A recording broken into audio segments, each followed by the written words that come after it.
निम्नलिखित में से किस देश में सिंधु नदी प्रवाहित नहीं होती है? भारत, पाकिस्तान, चीन या फिर अफगानिस्तान? तो सही जवाब है option D is correct, Afghanistan. देखो जो यह सिंधु नदी है तो यह 2880 किलोमीटर की लंबी है और यह चीन, भारत, पाकिस्तान से होते हुए यह अरब सागर में गिर जाती है। जो इसका उद्गम है तो यह तिब्बत के मानसरोवर के निकट से यह निकलती है। तो हमारा जो सही जवाब है ऑप्शन डी, अफगानिस्तान।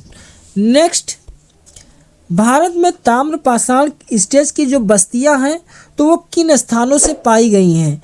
दिए हुए कूट का प्रयोग करते हुए सही जवाब देना है। पहला, दक्षिण पूर्वी राजस्थान। दूसरा, मध्य प्रदेश के पश्चिमी भाग। तीसरा, दक्षिण पूर्वी भारत। तो हमारा जो सही जवाब है ऑप्शन डी, यानी 1, 2 और 3 ये इन जगहों से ताम्रपाषाण अवस्था की बस्तियां पाई गई हैं। देखो जो ताम्रपाषाण युग है तो यह नवपाषाण युग का अंत जब समाप्त हो गया तो उस समय धातुओं का प्रयोग लगभग होने लगा था। तो धातुओं के रूप में सबसे पहला प्रयोग होने वाला तांबा था। तो ताम्रपाषाण की जो स्टेज की जो बस्तियां हैं ये बस्तियां भारत में दक्षिण पूर्वी राजस्थान, मध्य प्रदेश के पश्चिमी भाग, पश्चिमी महाराष्ट्र और दक्षिण पूर्वी भारत में पाई जाने के साक्ष्य मिले हैं। नेक्स्ट क्वेश्चन, हड़प्पा संस्कृति के स्थल और उनकी स्थिति संबंधी निम्नलिखित युग्मों पर विचार करना है और दिए हुए कूट का प्रयोग करके बताना है कि इनमें से कौन से सुमेलित नहीं हैं। मांडा महाराष्ट्र में, कालीबंगा जम्मू कश्मीर में है क्या, दैमाबाद क्या उत्तर प्रदेश में है? तो ये तीनों ही मैच नहीं हैं। जो यह जम्मू कश्मीर में मांडा है और कालीबंगा जो है यह राजस्थान में है, दैमाबाद यह महाराष्ट्र में है। देखिए जो दैमाबाद है तो यह महाराष्ट्र में हड़प्पा कालीन सबसे दक्षिणी स्थल है और जो यह मांडा है जम्मू कश्मीर में है, यह हड़प्पा कालीन सबसे उत्तरी स्थल है। तो हमारा सही जवाब है ऑप्शन डी इज करेक्ट, यानी कोई भी सुमेलित नहीं है। नेक्स्ट क्वेश्चन, हड़प्पा का स्थल किस नदी के तट पर स्थित है? सरस्वती, सिंधु, ब्यास या फिर रावी? तो सही जवाब है option B is correct, Sindhu नदी पे हड़प्पा स्थल स्थित है। नेक्स्ट क्वेश्चन, सिंधु सभ्यता के निम्नलिखित शहरों में से कौन सा एक जल प्रबंधन के लिए जाना जाता है? लोथल, मोहनजोदड़ो, हड़प्पा या फिर धौलावीरा? तो सही जवाब है option D is correct, Dholavira. Dholavira जो स्थल है यह सिंधु सभ्यता का सबसे प्रमुख शहर था। यहाँ पर जल प्रबंधन के लिए यह विशेष रूप से जाना जाता है। नेक्स्ट क्वेश्चन, निम्नलिखित कथनों में से कौन सा एक जोरवे संस्कृत के संबंध में सही नहीं है? ए, प्रवर गोदावरी घाटी जोरवे संस्कृत की मूल क्षेत्र थी। बी, जोरवे संस्कृत के मुख्य स्थल दैमाबाद, इनाम गांव, जोरवे और नेवासा हैं। सी, दैमाबाद में प्रतीकात्मक दफनाए जाने का पुरातात्विक साक्ष्य मिले हैं। डी, व्यवहारिक रूप में उत्तरी दक्कन में सभी जोरवे बस्तियां अचानक उजड़ गईं।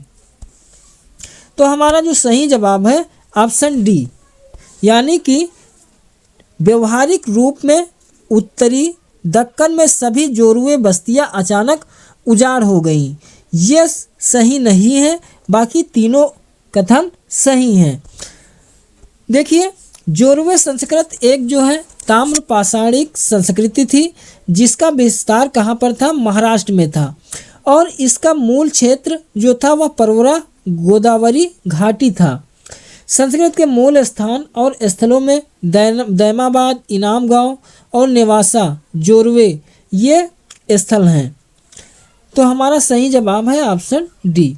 नेक्स्ट क्वेश्चन, हड़प्पा के लोगों की राज व्यवस्था जैसा कि वास्तुपरक साक्ष्य से परिणामित होता है कि यह कैसी थी? पंथ निरपेक्ष संघवादी थी। हड़प्पा कालीन राजव्यवस्था धर्मतंत्रीय या संघवादी थी। सी, कुलीन तंत्रीय थी। या फिर डी धर्मतंत्रीय एकात्मक थी। तो सही जवाब है option D is correct. Harappa कालीन जो राज व्यवस्था थी वह धर्मतंत्रीय एकात्मक थी। नेक्स्ट क्वेश्चन, हड़प्पा के शहरों के संबंध में निम्नलिखित कथनों पर विचार कीजिए।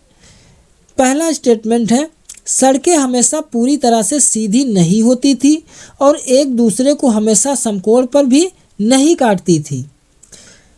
दूसरा स्टेटमेंट, एक असाधारण विशेषता यह है कि घरों और शहरों की दीवारों की ईंटों का औसत आकार एक समान है।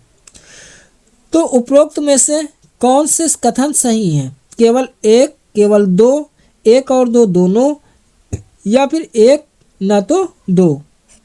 तो सही जवाब है ऑप्शन सी इज करेक्ट, एक और दो दोनों सही हैं। देखिए, हड़प्पा के शहरों के संदर्भ में अगर बात करें तो यहाँ की जो सड़कें थी वो हमेशा कह रहा पूरी तरीके से सीधी होती थी। तो ऐसा नहीं है, पूरी तरह से सीधी नहीं होती थी और एक दूसरे को हमेशा समकोण पर नहीं काटती थी। यानी सड़कें जो थी वो समकोण पे तो काटती थी, लेकिन कह रहा हमेशा काटती थी, तो हमेशा नहीं काटती थी। इसलिए हमारा जो पहला स्टेटमेंट है रॉन्ग हो जाता है।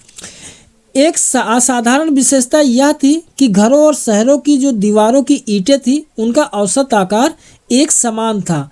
तो यह सही है, इसलिए हमारा सही ऑप्शन डी इज करेक्ट, एक और दो दोनों। नेक्स्ट क्वेश्चन, हड़प्पा स्थल कोट दीजी उस सभ्यता के निम्नलिखित में से किस प्रमुख स्थल के समीप है? हड़प्पा, मोहनजोदड़ो, लोथल या फिर कालीबंगा। तो देखिए, जो यह कोट दीजी स्थल है तो यह मोहनजोदड़ो के समीप है, यानी हमारा सही जवाब है ऑप्शन बी, जो मोहनजोदड़ो के ही समीप है। कोट दीजी की जो खुदाई हुई तो यह 1955 में F.A. खान के द्वारा इसका उत्खनन कार्य किया गया। तो हमारा सही जवाब option B is correct, Mohenjodaro. Next question, Harappa संस्कृति के बारे में निम्नलिखित में से कौन से कथन सही नहीं हैं? ए, यह उपमहाद्वीप में प्रारंभिक नगरों की साक्षी रही है। बी ऑप्शन, इसमें दाईं ओर से बाईं ओर को लिखी जाने वाली लिपि के प्रथम उपयोग का संकेत है। सी ऑप्शन, इसमें मूर्ति बनाने की कला के एक माध्यम के रूप में लौह के सबसे आरंभिक ज्ञात का उपयोग प्रमाण है। डी ऑप्शन, इसमें मूर्ति बनाने की कला के एक माध्यम के रूप में पत्थर के सबसे आरंभिक ज्ञात उपयोग का प्रमाण मिलता है। तो सही जवाब है ऑप्शन सी, इसमें मूर्ति बनाने की कला के एक माध्यम के रूप में लौह के सबसे आरंभिक ज्ञात उपयोग का प्रमाण है। यह ऑप्शन गलत है, बाकी तीनों सही हैं। देखिए, हड़प्पा सभ्यता भारत की प्रारंभिक नगरीय सभ्यता थी, इसलिए हमारा जो पहला स्टेटमेंट है करेक्ट हो जाता है। इस सभ्यता की लिपि भाव चित्रात्मक थी जो अभी तक पढ़ी नहीं जा सकी है और यह लिपि दाईं से बाईं लिखी जाती थी। तो इसलिए हमारा बी ऑप्शन भी करेक्ट हो जाता है। भारत में लोहे को प्रारंभिक प्रयोग जो है यह लगभग 1000 ईसा पूर्व से प्राप्त होता है। हड़प्पा सभ्यता एक कांस्ययुगीन सभ्यता थी और यहाँ से पत्थर की मूर्तियों के साक्ष्य प्राप्त हुए हैं। इसलिए हमारा जो सही विकल्प है सी, यानी ये लौह का उपयोग 1000 ईसा पूर्व से माना जाता है। नेक्स्ट क्वेश्चन, सूची फर्स्ट को सूची सेकंड के साथ सुमेलित कीजिए और सूचियों के नीचे दिए गए कूट का प्रयोग करके सही उत्तर देना है। सूची फर्स्ट में हड़प्पा स्थल दे रखा है और सूची सेकंड में आधुनिक नाम दे रखा है, तो इनको मैच कराना है। धौलावीरा जो है यह कादिर टीपू द्वीप में है। राखीगढ़ी जो है यह हरियाणा में है और भिड़राना जो है यह भी फतेहाबाद हरियाणा में है और भोगावा ये सौराष्ट्र गुजरात में है। इसलिए हमारा सही विकल्प option C is correct. Next, Harappa सभ्यता के विषय में निम्नलिखित कथनों में से कौन सा एक सही है? ए, मानक हड़प्पा मुद्राएं मिट्टी की बनी थी। बी ऑप्शन, हड़प्पा के निवासी न तो कांस्य के विषय में जानते थे और न ही ताम्र के विषय में। सी ऑप्शन, हड़प्पा के निवासी न तो कांस्य के विषय में जानते थे और न ही तांबा के। डी ऑप्शन, हड़प्पा के निवासी कपास उगाते थे और प्रयोग में लाते थे। देखिए तो यहाँ जो सही जवाब है option B is correct. Harappa के निवासी न तो कांसे के विषय में जानते थे और न ही तांबे के। देखिए सिंधु घाटी सभ्यता यानी इंडस वैली सिविलाइजेशन के जो लोग थे ये गेहूं, जौ, राई, मटर, ज्वार आदि अनाज ये उगाते थे। वे 2 किस्म की गेहूं पैदा करते थे। बनावली में मिला जौ उन्नत किस्म का है। इसके अलावा वे तिल, सरसों भी उगाते थे। सबसे पहले कपास यहीं पैदा हुआ था।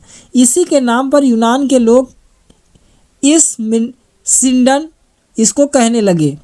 हड़प्पा यूँ तो एक कृषि प्रधान संस्कृति थी, पर यहाँ के लोग पशुपालन भी करते थे। बैल, गाय, भैंस, बकरी, भेड़, सूअर ये पालते थे। जो हड़प्पाई लोग थे को हाथी और गैंडे का ज्ञान ये भी था। हमारा सही जवाब है option B is correct. Harappa के निवासी ना तो कांसे के विषय में जानते थे और ना ही तांबे के।